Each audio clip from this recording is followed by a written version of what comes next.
നമുക്ക് എന്തെങ്കിലും സംസാരിച്ചാലോ? സംസാരിക്കാനാണല്ലോ നമ്മൾ വന്നത്. എന്തെങ്കിലും പറ. എന്തെങ്കിലും ചോദിക്ക്. Hello. Hi. Hello. Hello. Hello. എൻ്റെ പേര് മഞ്ജു. എൻ്റെ പേര് സുധീഷ്. ഹലോ. ഹലോ. മനസ്സിലായി. എന്തെങ്കിലും ഒരു ഓർമ്മയിലേക്ക് എവിടേക്കാ പോണെന്ന് മനസ്സിലായി. അതെ, നമുക്ക് എന്ത് സംസാരിക്കണം എന്നുള്ളൊരു ടോപ്പിക്കിന് ക്ഷമ. അങ്ങനെയാണെങ്കിൽ നമുക്ക് ബക്രാനങ്കൽ അണക്കെട്ടിന്റെ നിർമ്മാണ പരിപാടിയെ പറ്റി സംസാരിച്ചാലോ? അതിനെക്കുറിച്ച് സംസാരിക്കാം. പ്രത്യേകിച്ച് വിഷയമൊന്നും ഇല്ലല്ലോ, അപ്പോൾ അതുകൊണ്ട് എന്തും സംസാരിക്കാം. എന്ത് സംസാരിക്കാം. ആക്ച്വലി സുധീഷ് എന്ന് പറയുന്ന ഒരു ആക്ടറിന്റെ ലൈഫിലേക്ക് പോയാൽ ഇതുപോലുള്ള കുറേ നർമ്മ മുഹൂർത്തങ്ങൾ നമ്മളുടെ സിനിമകളിൽ കുറേ ഡയലോഗ്സ് ഒക്കെ ഉണ്ട് ഇല്ലേ? അങ്ങനെ പെട്ടെന്ന് ഇപ്പോൾ ഓർമ്മ വരുന്ന ഇപ്പം ഞാൻ ഈ ബക്രാനങ്കളൊക്കെ ഓർമ്മയുണ്ടോ? ബക്രാനങ്കൾ അത് എനിക്ക് ഓർമ്മയുണ്ടോ? അത് അനിയത്തി പ്രായമുള്ളതല്ലേ? കറക്റ്റ്. ഓക്കെ. ഇതുപോലുള്ള അങ്ങനെ ഒരുപാട് ഇൻസിഡൻസ് ആ പടത്തിലുണ്ട് അല്ലേ? ആ വേറൊരു ഇൻസിഡൻസ് എന്താ വെച്ച് കഴിഞ്ഞാൽ, നമ്മളെന്തിനാണ് ഒളിഞ്ഞു നോക്കുന്നത്, അങ്ങനെ സാധനമില്ലേ അതിൽ? മറന്നു. നമ്മൾ എന്തിനാ തിരിഞ്ഞു നോക്കുന്നത്? നോക്കണ്ടേ? അതെ അതെ. ഇതുപോലുള്ള ഒരുപാട് രസകരമായിട്ടുള്ള ഡയലോഗ്സ് ഒക്കെ കൊണ്ട് നിറഞ്ഞ ഒരു മനുഷ്യനാണ്. പക്ഷെ എനിക്ക് കണ്ടപ്പോൾ തന്നെ ചോദിക്കാൻ തോന്നിയ ഒരു കാര്യം, നമ്മളുടെ ഒരു ധാരണ പണ്ടായിരുന്നു താങ്കൾ ചെറുപ്പം എന്നാണ്. പക്ഷെ താങ്കൾ ഇപ്പോഴും ചെറുപ്പമാണെന്ന് ഇപ്പോൾ കണ്ടപ്പോൾ തോന്നുന്നു. അപ്പോൾ ഇനി താങ്കൾ ഇപ്പോൾ വയസ്സായിട്ടൊക്കെ അഭിനയിക്കുന്നതാണോ, മേക്കപ്പ് കൊണ്ട് വയസ്സാവുന്നതാണോ? അല്ല, അതെന്ന് വെച്ച് കഴിഞ്ഞാൽ ഇപ്പോഴുള്ള ഒരു പ്രത്യേകത എന്ന് വെച്ച് കഴിഞ്ഞാൽ നമ്മൾ കുറച്ച് പ്രായമായിട്ടുള്ള കഥാപാത്രങ്ങളും ആ കഥാപാത്രം തന്നെ ചെറുപ്പമാകുമ്പോൾ അങ്ങനെയുള്ള ക്യാരക്ടേഴ്സും ഒക്കെ ചെയ്യാനുള്ള സമയം ഇപ്പൊ കിട്ടുന്നുണ്ട്. എല്ലാ തരത്തിലും നമുക്ക് എക്സ്പ്ലോർ ചെയ്യാനുള്ള ഒരു ടൈമിലാണ്. അതെ അതെ. അപ്പോൾ ഫ്ലാഷ് ബാക്ക് ഒക്കെ ചെയ്യുമ്പോൾ നമ്മൾ എന്താ പറയുക, DI അല്ലെങ്കിൽ AI ചെയ്യേണ്ട ആവശ്യമൊന്നുമില്ല. അല്ലാതെ തന്നെ ഫേസിൽ ഓക്കെയാണെന്ന് തോന്നുന്നു. അടിപൊളി. അങ്ങനത്തെ എനിക്ക് തോന്നുന്നു വേറെ ആരും ഇല്ലെന്ന് തോന്നുന്നു. അതിന് ഒരേ ഒരു സുധീഷേ ഉള്ളൂ. അല്ല, ഉണ്ടാവാം, ഞാൻ മാത്രമൊന്നുമല്ല. സുധീഷ് ഏട്ടൻ എന്ന് വിളിക്കണം എന്നൊക്കെ ആഗ്രഹമുണ്ട്. പക്ഷെ കാണുമ്പോൾ അങ്ങനെ വിളിക്കാൻ തോന്നാത്തത് കൊണ്ട് നമ്മൾ സുധീഷ് തന്നെ വിളിക്കുന്നു. Thank you for the compliment. അല്ലാണ്ട് വേറൊന്നും പറയാനില്ല. അതെ. അപ്പോൾ ഇപ്പോൾ ചിത്തിനിയാണ് നമ്മളുടെ ഏറ്റവും പുതിയ വിശേഷം എന്ന് പറയുന്നത്. സോ ചിത്തിനിയിൽ പോലീസുകാരൻ കൂടിയാണ്. പണ്ട് നമ്മൾ അങ്ങനെ പോലീസ് വേഷങ്ങൾ ചെയ്തിട്ടുണ്ടോ? ഇല്ല. അല്ല, ശരിക്കും പറയുകയാണെങ്കിൽ പണ്ട് ഞാൻ പോലീസ് വേഷം ചെയ്യാൻ ഒരുപാട് ആഗ്രഹിച്ചിരുന്ന സമയം ഉണ്ടായിരുന്നു. കാരണം എല്ലാവരും പോലീസ് വേഷങ്ങൾ ചെയ്യുന്നു. അപ്പോൾ നമുക്ക് മാത്രം മിക്കവാറും കള്ളൻ വേഷങ്ങളായിരിക്കും കൂടുതൽ കിട്ടാറ്.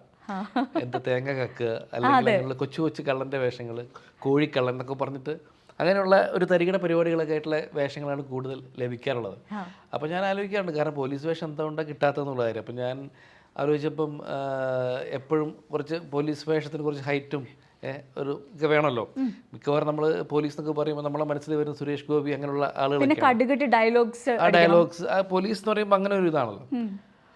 അപ്പോൾ അത് കുറച്ച് മുമ്പത്തെ കാലഘട്ടത്തിൽ, അതായത് നമ്മൾ ആ സമയങ്ങളിലൊക്കെ അങ്ങനെയുള്ള വേഷങ്ങൾ ലഭിക്കാറില്ല.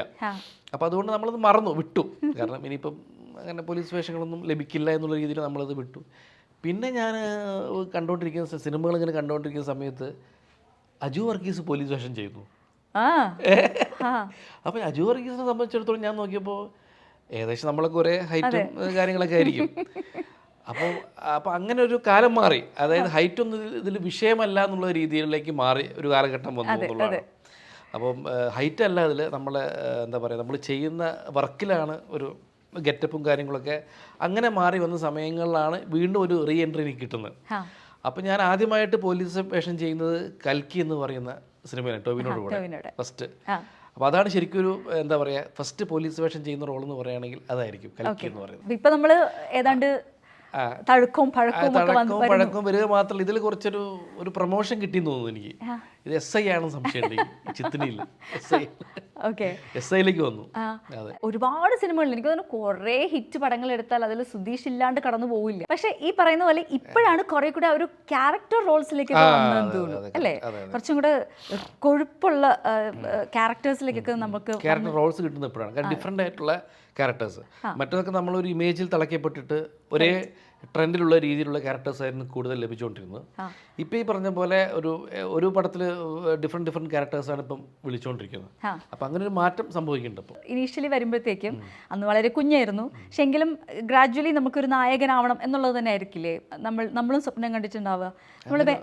ഇല്ല, അങ്ങനെ സ്വപ്നം എന്ന് പറഞ്ഞാൽ വെള്ളിത്തിര എന്ന് പറയുന്നത് നമ്മൾ പിന്നെ തിയേറ്ററിൽ പോയി കാണുന്ന ആ ഒരു സ്ക്രീൻ, ആ സ്ക്രീനിൽ നമ്മുടെ ഫേസ് വരിക എന്നുള്ളതാണ് ഏറ്റവും വലിയ സ്വപ്നം.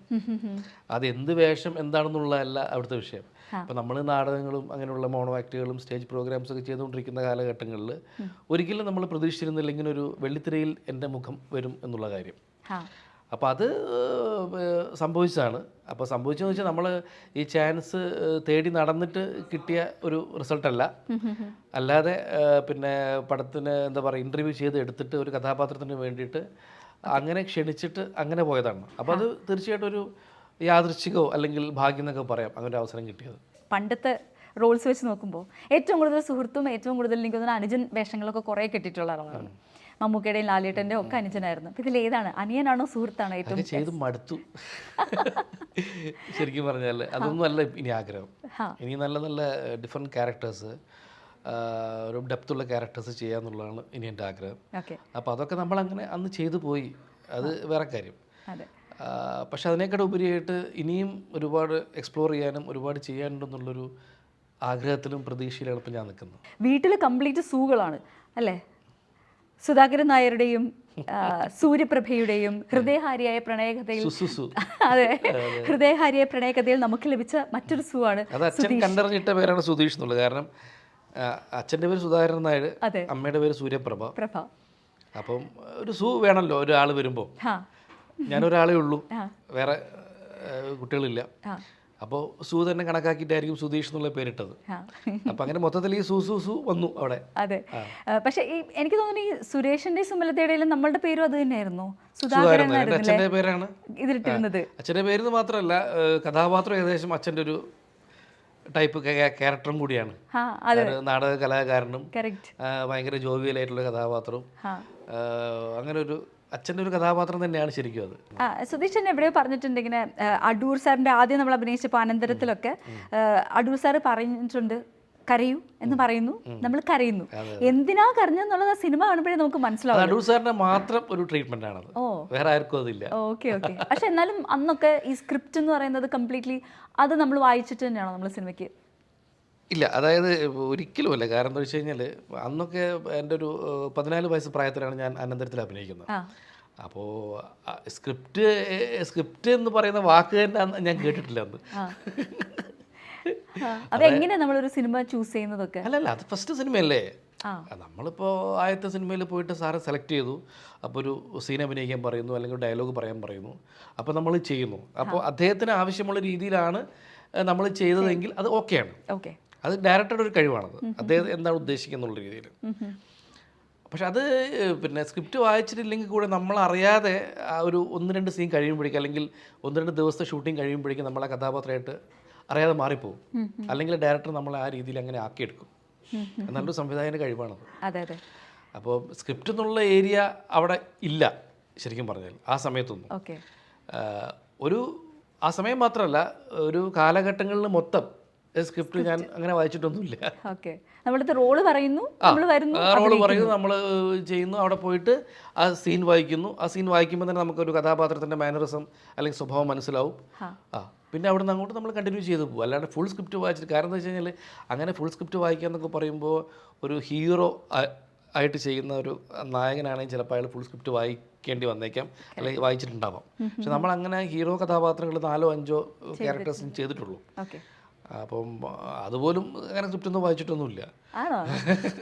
അതൊക്കെ പറഞ്ഞു തരും, ഇതാണ് കഥാപാത്രം എന്ന് പറഞ്ഞു തന്നിട്ട് പിന്നെ നമ്മൾ അവിടെ പോയിട്ട് ചെയ്യാന്നുള്ളത്. ഈ അടുത്ത കാലത്താണ് എനിക്ക് തോന്നുന്നത് കൂടുതലായിട്ടും നമ്മൾ സ്ക്രിപ്റ്റ് വായിക്കുകയും അതിൽ എന്താ പറയുക കുറച്ച് പിന്നെ അത് ഡയലോഗ് മോഡുലേഷനും കാര്യങ്ങളൊക്കെ കുറച്ച് പഠിച്ച് ചെയ്യുന്നത് ഈ അടുത്ത കാലത്താണ്. ഈസ്റ്റ് കോസ്റ്റ് വിജയൻ്റെ 7ാമത്തെ ചിത്രമാണ് ചിത്തിരി എന്ന് പറയുന്നത്. ഇത് ഒരു എന്താ പറയുക, കുറച്ചിത്തിരി ആളുകളെ പേടിപ്പിക്കുന്ന, നമ്മൾ ഹൊറർ എന്ന് പറയുന്ന ഗണത്തിൽ വരുന്ന ഒരു പടവും കൂടെയാണ്. ഇതിനകത്തും ഇതിൻ്റെ ട്രെയിലർ 2-3 ട്രെയിലർ ഉണ്ടായിരുന്നത്. ഒരു ട്രെയിലർ കാണുമ്പോഴത്തേക്കും താങ്കളുടെ കയ്യിലേക്കാണ് ആ ബംഗ്ലാവിൻ്റെ താക്കോൽ ഏൽപ്പിക്കുന്നത്. നമ്മുടെ മണിച്ചിത്രത്താഴിലും ഇതുപോലെ താക്കോൽ പണിയിക്കാൻ കൊടുക്കുന്നതിൽ നമുക്ക് എന്തോ ഒരു ബന്ധമുണ്ട് ഇല്ലേ? അതെ. അപ്പൊ ഈ കള്ളന്റെ കയ്യിൽ താക്കോൽ കൊടുക്കരുതെന്ന് പറയും. ഈ താക്കോലും താങ്കളും തമ്മിൽ എന്താണ് പൊതുവെയുള്ള ഒരു ബന്ധം? അല്ല, അതായിട്ടൊരു ബന്ധവുമില്ല. പക്ഷേ ആ സിനിമ മണിച്ചിത്രത്താഴും ചിത്രി എന്നൊക്കെ പറയുമ്പോൾ ഒരു ഹൊറർ ബേസ്ഡ് സബ്ജക്റ്റുകളാണ്. രണ്ടും ഡിഫറെൻറ്റ് സബ്ജക്റ്റാണ്, അത് വേറെ കാര്യം. പക്ഷേ അപ്പോൾ അതുമായിട്ട് കണക്ഷൻ ഉണ്ട്. പിന്നെ ഞാൻ നേരത്തെ പറഞ്ഞ പോലെ ഒരു പോലീസുകാരനായിട്ട് SI ആയിട്ട് അഭിനയിക്കുന്നത്. അപ്പോൾ അതിൽ നായകനായിട്ടുള്ള അമിത് ചക്കാലക്കലിൻ്റെ കൂടെ ഒരു ത്രൂ ഔട്ട് വരുന്നൊരു കഥാപാത്രമാണ്. ഒരു ഫ്രണ്ടിനെ പോലെ തന്നെ, അല്ലെങ്കിൽ ഒരു ബ്രദറിനെ പോലെ തന്നെ ത്രൂ ഔട്ട് വരുന്നൊരു കഥാപാത്രമാണ്. അപ്പോൾ താക്കോലിൻ്റെ സംഭവം എന്ന് വെച്ച് കഴിഞ്ഞാൽ ഈ പറഞ്ഞ ആ താഴ് തുറക്കുക എന്ന് പറയുന്നതാണല്ലോ. ആ താഴ് തുറന്നു കഴിഞ്ഞാൽ പ്രശ്നമാണ്. അതെ അതെ. അത് ചിത്തിനിയിലാണെങ്കിലും മണിച്ചിത്രത്താഴിലാണെങ്കിലും ആ താഴ് തുറന്നു കഴിഞ്ഞാൽ പ്രശ്നമാണ്. അതാണ് കാര്യം. മണിച്ചിത്രത്താഴും വീണ്ടും റീ റിലീസിന് ഒരുങ്ങി നിൽക്കുകയാണല്ലോ. അതെ അതെ. അപ്പോൾ അതും വേറൊരു എക്സ്പീരിയൻസ് ആണ്. നമ്മൾ പണ്ട് അഭിനയിച്ച് വെച്ച, ഞാൻ ഇത്ര നേരമായിട്ട് ആ കിണ്ടി എന്നുള്ള വാക്ക് പറയത്തില്ല, ഒരു സന്തോഷം തോന്നിയില്ലേ? തീർച്ചയായിട്ടും. പക്ഷേ എനിക്കറിയാം പറയുന്നുള്ള കാര്യം. എപ്പോഴെങ്കിലും ഒരു അവസരം കിട്ടിയാൽ നിങ്ങൾ പറയുന്നത് എനിക്കറിയാം. അതെ, നമുക്ക് മണിച്ചിത്രത്താഴിലെ ചന്തുവിനെ അറിയില്ല. എനിക്ക് തോന്നുന്നു കിണ്ടീനെ മാത്രമേ നമുക്ക് അറിയത്തുള്ളൂ. പക്ഷേ ഇന്നത്തെ ജനറേഷനും മണിച്ചിത്രത്താഴ് കണ്ടിട്ടുണ്ടാവാം. അല്ലെങ്കിൽ സുധീഷ് എന്ന് പറയുന്ന ഇപ്പോൾ 2018 നമ്മൾ കണ്ട ആ ഒരു അമേസിങ് ടാലൻ്റ് ഉണ്ടല്ലോ. ഇപ്പോഴത്തെ സിനിമകളൊക്കെ ആയിരിക്കും ഇന്നത്തെ ന്യൂ ജനറേഷൻ കാണുന്നത്. പക്ഷേ വീണ്ടും മണിച്ചിത്രത്താഴ് വരുന്നതോടെ ഇത്രയും വർഷം പിന്നിലുള്ള സുധീഷിനെയാണ് ഇന്നത്തെ ജനറേഷൻ വീണ്ടും കാണാൻ പോകുന്നത്. ഇന്നത്തെ കാലത്ത് അത് 93 അന്നത്രയായിരുന്നു നമ്മൾ കേജ്. അത് ഞാൻ പറയും. ഞങ്ങൾക്ക് റീഡ് അങ്ങനെ കണക്കാക്കണ്ട. അല്ല, പക്ഷെ അപ്പം വീണ്ടും നമ്മളുടെ ഒരു കിണ്ടി അവതരിക്കുമ്പോൾ നമ്മളിപ്പോ ഇവിടെ ഭയങ്കര സോളിഡ് ആയിട്ടുള്ള കുറെ ക്യാരക്ടേഴ്സ് ചെയ്ത് വെക്കുന്നുണ്ട്. അതിനിടയ്ക്ക് വീണ്ടും നമുക്ക് പഴയ പേര് വീഴുമോ? സോളിഡ് ക്യാരക്ടർ തന്നെയാണ്. അതെ, പക്ഷെ ആ വീണ്ടും ആ വിളിപ്പേര് വരുമോന്ന് ഇപ്പൊ ആൾക്കാര്. അത് അല്ലെങ്കിലും എപ്പോഴും എന്റെ ജീവിതകാലം മുഴുവൻ എന്റെ കൂടെ തന്നെ ഉണ്ടാവും എനിക്ക് തോന്നുന്നു ആ വിളിപ്പേര്. അതുപോലത്തെ ഒരു ക്യാരക്ടറിനെ നമുക്ക് പിന്നെ കിട്ടിയിട്ടില്ല അല്ലേ? അത് അത്രയും ഒരു ക്ലാസിക് ഫിലിം ആയതുകൊണ്ടും അത്രയും ആളുകൾ കണ്ട സിനിമ ആയതുകൊണ്ടും അതൊരിക്കലും ആൾക്കാരുടെ മനസ്സിൽ നിന്ന് പോകില്ല ആ സിനിമ. അപ്പം ഞാനിപ്പോൾ എന്ത് കഥാപാത്രം ചെയ്താലും ചിലപ്പോൾ ആൾക്കാർ അംഗീകരിക്കുമായിരിക്കാം, പക്ഷെ എങ്കിൽ കൂടെ ആ ഒരു പേര് നിലനിൽക്കുന്നതാണ് എനിക്ക് തോന്നുന്നത് എപ്പോഴും. ഇപ്പം വീട്ടിലുണ്ടോ കിണ്ടി? അതോ ഈ പേടി കാരണം അല്ലെങ്കിൽ ഈ ഒരു കാരണം എല്ലാ കിണ്ടികളും അവോയ്ഡ് ചെയ്തോ വീട്ടിൽ നിന്ന്? അല്ലല്ല, അതൊക്കെ എനിക്ക് ഒരുപാട് സമ്മാനങ്ങൾ കിണ്ടിയായിട്ട് ലഭിച്ചിട്ടുണ്ട്. അത് സ്കൂളിൽ പഠിക്കുമ്പോഴോ അതോ ഇതിന് ശേഷം? ഇതിന് ശേഷം. ആഫ്റ്റർ നമ്മൾ ഈ ഫംഗ്ഷൻസ് ഒക്കെ പോകുമ്പോൾ കോളേജിലും അതുപോലെ നമ്മളെ കളിയാക്കാനായിരിക്കും ചിലപ്പം, അല്ലെങ്കിൽ സന്തോഷമായിട്ടായിരിക്കാം, അങ്ങനെ പല സ്ഥലത്തും എനിക്ക് ഒരുപാട് കിണ്ടികൾ ലഭിച്ചിട്ടുണ്ട്. അതൊന്നും ഞാൻ കളഞ്ഞിട്ടില്ല. എല്ലാം ഉണ്ട് വീട്ടില്. ഓക്കെ, എന്താണെങ്കിലും മണിച്ചിത്രത്താഴ് കാണുമ്പോഴാണെങ്കിലും രാത്രി കാലങ്ങളിൽ പുറത്തേക്കൊക്കെ ഇറങ്ങുന്ന പ്രേതത്തിനോടൊന്നും അത്ര പേടി തോന്നാത്ത ഒരു മനുഷ്യനായിട്ടാണ് തോന്നിയിരിക്കുന്നത് നമുക്ക്. അപ്പം ഇപ്പൊ ചിത്തിനിയിൽ അഭിനയിക്കുന്നു. താങ്കളുടെ ഒരു ഒറിജിനൽ സുധീഷ് എന്ന് പറയുന്ന വ്യക്തിക്ക് പ്രേതത്തിൽ വിശ്വാസമുണ്ടോ? പ്രേതത്തിനോടൊരു പേടിയുണ്ടോ? ഇല്ല, പ്രേതത്തിനോട് എനിക്ക് വലിയ വിശ്വാസമില്ല. ഇല്ല, പക്ഷെ രാത്രി കാലങ്ങളിൽ പുറത്തിറങ്ങാൻ പേടിയാണ്. അങ്ങനെയല്ല ഉദ്ദേശിച്ചത്. അത് പ്രേതത്തിലുള്ള പിന്നെ പേടിയുണ്ടല്ല. പൊതുവെ നമ്മളെ കാലഘട്ടത്തിലെ ഇപ്പൊ ഈ പറയാൻ പറ്റില്ലല്ലോ എന്തൊക്കെയാണ് രാത്രി സംഭവിക്കുന്നതും. അപ്പം ആളുകളുടെ രീതിയൊന്നും പറയാൻ പറ്റില്ല. അപ്പം അതുകൊണ്ടുള്ള ചെറിയൊരു പേടി രാത്രി വെച്ചാൽ അങ്ങനെ പുറത്തിറങ്ങി നടക്കാറൊക്കെ ഉണ്ട്. അതല്ല ഞാൻ പറഞ്ഞ്, ഇപ്പം നമ്മുടെ വീടുകളിൽ തന്നെ എന്തെങ്കിലും ശബ്ദം കേട്ട് കഴിഞ്ഞാൽ നമുക്കൊരു ചെറിയൊരു സംശയം ഉണ്ടാവുമല്ലോ, എന്താണ് ആരാ എന്നുള്ള, അങ്ങനെയുള്ളൊരു പേടി, അത്രേ ഉള്ളൂ. താങ്കളെ ഓർക്കുമ്പോൾ തന്നെ നമ്മുടെ എൻ്റെ മനസ്സിനകത്തേക്ക് വരുന്ന ആദ്യത്തെ പാട്ട് ഏതായിരിക്കും? പറ, ഗണിച്ചു പറ. അറിയാം, സ്വാഭാവികമായിട്ടും പുതുമഴയായി പൊഴിയാമല്ലേ. കറക്റ്റ്. ഇതുപോലെ ഏതൊക്കെ നമ്മൾ എത്ര പാട്ടുകളിൽ ഭാഗവാക്കായിട്ടുണ്ടാവും? ഒരുപാട് പാട്ടുകളിൽ ഉണ്ട്. പക്ഷെ ഫേമസ് ആയിട്ടുള്ള 2-3 പാട്ടുകളാണ് കൂടുതലായിട്ട് ആൾക്കാർ അറിയുന്നത്. ഒന്ന് ഈ പുതുമഴയെ പൊഴിയുക എന്നുള്ളത്, പിന്നെ ഒരു ചൈത്ര നിലാവിൻ്റെ എന്ന് പറഞ്ഞിട്ട് മമ്മൂക്കയുടെ ഒരാൾ മാത്രം എന്ന് പറഞ്ഞ സിനിമ, ചുണ്ടനക്കുന്ന, ഞാൻ പാടുന്നതല്ല, അവസാനം എൻ്റെ ഒറിജിനൽ വോയിസ് വരുമ്പോൾ അറിയാമല്ലോ. അതെ, ഈ പുതുമഴയായി പൊഴിയാം, ഈ പാട്ടിന്റെ പിന്നിൽ താങ്കൾ ആദ്യമായിട്ട് ഒരു പാട്ട് സീനിൽ വരുന്നതാണല്ലോ. അതിന്റെ പിന്നിൽ എന്തെങ്കിലും സ്റ്റോറി ഉണ്ടോ? അത് ആദ്യമായിട്ട് പാട്ടുപാടി അഭിനയിക്കുന്ന ആ സിനിമയിലാണ്. എൻ്റെ 2ാമത്തെ സിനിമയാണ് ശരിക്കും പറഞ്ഞാൽ. അനന്തരം കഴിഞ്ഞിട്ടാണ് മുദ്രയിൽ അഭിനയിക്കുന്നത്. അപ്പോൾ അതിലൊരിക്കലും ഇങ്ങനൊരു പാട്ട് സീൻ ഉണ്ടാവും ഞാൻ വിചാരിച്ചിട്ട് പോലും ഇല്ല. ആ സമയത്ത് ആ സ്പോട്ടിലാണ് മനസ്സിലാവുന്നത് പാട്ടുപാടി അഭിനയിക്കേണ്ടെന്നുള്ള കാര്യം. നേരത്തെ അറിയില്ലായിരുന്നു, അന്ന് ദിവസം രാവിലെ അറിയുന്നത്. അപ്പോൾ അന്ന് സിബി മലയിൽ സാറ് ഞങ്ങൾ ഒരുമിച്ച് എന്നെ കാറിൽ പുള്ളി കയറ്റി ഞങ്ങൾ ലൊക്കേഷനിലേക്ക് പോകുന്ന സമയത്ത് ഈ പാട്ട് ഇങ്ങനെ റിപ്പീറ്റ് ചെയ്ത് കേൾപ്പിച്ചു. ഈ പുതുമഴ ഫീൽ കിട്ടാനും വരികൾ ഓർമ്മിക്കാനൊക്കെ ആയിട്ട്. അപ്പോൾ ഇന്ന് ഇതാണ് നിനക്ക് അഭിനയിക്കാനുള്ളതെന്നൊക്കെ പറഞ്ഞിട്ട് അങ്ങനെ അവിടെ പോയപ്പോഴാണ് മമ്മൂക്കയുടെ മുമ്പിലാണ് ഈ പാട്ടുപാടി അഭിനയിക്കേണ്ടത്. അപ്പം അങ്ങനത്തെ ടെൻഷനൊന്നുമില്ല. പക്ഷെ എന്നാലും എനിക്കറിയില്ല ഇതെങ്ങനെ ചെയ്യണം എന്നുള്ള കാര്യം. കാരണം മറ്റേതൊക്കെ നമ്മൾ ഡയലോഗ് ഓപ്പണായിട്ട് പറയാം, സംസാരിക്കാം. ഈ പാട്ട് ഒറിജിനലായിട്ട് പാടണോ ഒന്നും അറിയില്ല. അപ്പം സാറ് പറഞ്ഞു, ഒരു കാര്യം, പാട്ട് ഞങ്ങളവിടെ പ്ലേ ചെയ്യും, അതിനനുസരിച്ച് ലിപ്പ് അനയ്ക്കാൻ മതി, ആക്ട് ചെയ്താൽ മതി എന്ന് പറഞ്ഞു. അപ്പം ഞാൻ ലിപ്പ് അനയ്ക്കാൻ മതി, അപ്പം എന്താ ചെയ്യണമെന്ന് ഇങ്ങനെ ആലോചിച്ചുകൊണ്ടിരിക്കുമ്പോൾ നമുക്ക് പറഞ്ഞു, എടാ നീ ധൈര്യമായിട്ട് ഉറക്കെ പാടിക്കോ, നീ പാടുന്ന ഇവിടെ ആരും കേൾക്കാനൊന്നും പോകുന്നില്ല, അതിലും വലിയ വോളിയത്തിലാണ് സ്പീക്കർ അവിടെ ഉള്ളത്, ഓക്കെ. നീ പാടിയാലേ നിനക്ക് ആ ഫീൽ കിട്ടുള്ളൂ എന്ന് പറഞ്ഞു മമ്മൂക്ക. നീ ഒറിജിനലായിട്ട് പാടിയാലേ നീ പാടുന്ന പോലുള്ള ഫീൽ നിനക്ക് കിട്ടുള്ളൂ എന്ന് പറഞ്ഞു. അപ്പോഴാണ് എനിക്ക് കുറച്ചുകൂടി ഒരു കോൺഫിഡൻസ് ആയി. അപ്പം ആ സമയത്ത് ആ പാട്ട് ഞാൻ ശരിക്കും മനസ്സറിഞ്ഞുകൊണ്ട് നിങ്ങൾ പാടി. അങ്ങനെയാണ് ആ പാട്ടിൽ നമ്മൾ കാണുന്ന അതെ അതെ ഫീലിൽ താങ്കൾ പാടിയിരിക്കുന്നത്. ഫീൽ ഇട്ടാണ്. അപ്പോൾ അത് ഒരു ന്യൂ എക്സ്പീരിയൻസ് ആയിരുന്നു. പിന്നീട് അങ്ങോട്ടുള്ള പാട്ട് സീനുകളൊക്കെ അഭിനയിക്കുമ്പോൾ തന്നെ അതൊരു ലെസണായിട്ട് എനിക്ക് തോന്നി. ഈ നമ്മുടെ തന്നെ സിനിമ കണ്ടുകൊണ്ടിരിക്കുമ്പോൾ നമ്മളുടെ ഉള്ളിലൊരു ബലംപിടുത്തം വരില്ലേ, അയ്യോ അടുത്ത സീനിൽ ഞാൻ, അങ്ങനത്തെ ഒരു സാധനം ഉണ്ടോ? തീർച്ചയായിട്ടും ഉണ്ട്. കാരണം എന്താ വെച്ച് കഴിഞ്ഞാൽ നമ്മൾ അഭിനയിച്ച സിനിമ നമ്മൾ ആദ്യം കാണുമ്പോൾ എന്നെ മാത്രമേ കാണുള്ളൂ. കാരണം നമ്മൾ ചെയ്ത സംഭവങ്ങൾ എങ്ങനെയാണ്, ഓക്കെയാണ്, സിനിമ മനസ്സിലാക്കാൻ പറ്റുന്നേ ഇല്ല. കാരണം നമ്മൾ ചെയ്ത കാര്യങ്ങൾ ഓക്കെ ആണോ എന്നൊക്കെയാണ് നമ്മൾ ചിന്തിച്ചുകൊണ്ടിരിക്കുന്നത്. പക്ഷെ പിന്നെ രണ്ടാമത്തെ തവണ കാണുമ്പോഴാണ് നമ്മൾ സിനിമ ആസ്വദിക്കുന്നത് പലപ്പോഴും. അപ്പോൾ നമ്മളെക്കുറിച്ച് ആലോചിക്കുന്നില്ല, ആ സിനിമയെക്കുറിച്ച് ആലോചിക്കുകയാണ്. അപ്പോൾ അങ്ങനെ ശരിക്കും പറയുകയാണെങ്കിൽ എനിക്ക് ആദ്യത്തെ പ്രാവശ്യം തന്നെ പിന്നെ സിനിമയെക്കുറിച്ച് അല്ലെങ്കിൽ നമ്മളെക്കുറിച്ച് ആലോചിക്കാതെ സിനിമ കണ്ട് ആസ്വദിച്ച ഒരു സിനിമയാണ് 2018. ഓക്കെ, കയ്യിൽ പോയി. അത് ഞങ്ങൾക്ക് കണ്ടപ്പോഴും തോന്നി കയ്യിൽ പോയി. അത് കണ്ടുകൊണ്ടിരിക്കുമ്പോൾ തന്നെ ഫസ്റ്റ് ഹാഫ് കഴിഞ്ഞ് സെക്കൻഡ് ഹാഫിലേക്ക് വന്നപ്പോൾ പിന്നെ എൻ്റെ കഥാപാത്രം അല്ലെങ്കിൽ ഞാൻ അഭിനയിച്ചതൊക്കെ എനിക്ക് മറന്നുപോയി. അങ്ങനെ ഒരു ഫസ്റ്റ് എക്സ്പീരിയൻസ് എനിക്ക് ആ സിനിമയിൽ ഉണ്ടായിരുന്നു. വർഗീസേട്ടൻ അത് പിന്നെ സംവിധായകൻ്റെയും അല്ലെങ്കിൽ മേക്കിങ്ങിൻ്റെ ഒക്കെ ഒരു ഗുണമായിട്ടാണ് ഞാൻ കാണുന്നത്. എൻ്റെ അഭിനയത്തിൻ്റെ അല്ല ഞാൻ പറയുന്നത്. ആക്ടിങ്ങിനെ ഒരു സൈഡിലേക്ക് മാറ്റി വെച്ചാൽ നമ്മൾ ശബ്ദം കൊണ്ട് ആക്ട് ചെയ്തതിനെ പറ്റി കൂടെ സംസാരിക്കണമല്ലോ. അതായത് ഇപ്പം ഗുരുവായൂർ അമ്പലനടയിൽ കൃഷ്ണൻ്റെ ശബ്ദം ഉണ്ടാവും. അത് ഭയങ്കര കോമഡിയാണ്. നന്ദനത്തിൽ എനിക്കറിയില്ലായിരുന്നു, നന്ദനത്തിൽ താങ്കൾ അഭിനയിച്ചിട്ടുണ്ട്, താങ്കൾ തന്നെയാണ് അരവിന്ദിന്റെ വോയിസും കൊടുത്തിരിക്കുന്നത്. അത് ഞാൻ അഭിനയിച്ചു. ഞാൻ ഡബ് ചെയ്യാൻ പോയപ്പോൾ ആള് പെട്ടെന്ന് അവിടുന്ന് തീരുമാനിക്കുന്നവർ. അപ്പോൾ അങ്ങനെയാണെങ്കിൽ കൃഷ്ണൻ്റെ വോയിസും ഒന്ന് ചെയ്ത് നോക്കാൻ വേണ്ടി പറഞ്ഞു എന്നോട്. അപ്പോൾ ഞാനൊരു സീൻ ചെയ്തപ്പം പത്മകുമാർ അസോസിയേറ്റ് ആയിരുന്നു രഞ്ജേട്ടൻ്റെ. പത്മകുമാർ ഒന്ന് വെയിറ്റ് ചെയ്യാൻ പറഞ്ഞിട്ട്, അപ്പോൾ രഞ്ജേട്ടൻ അന്ന് ചെന്നൈയിലായിരുന്നു.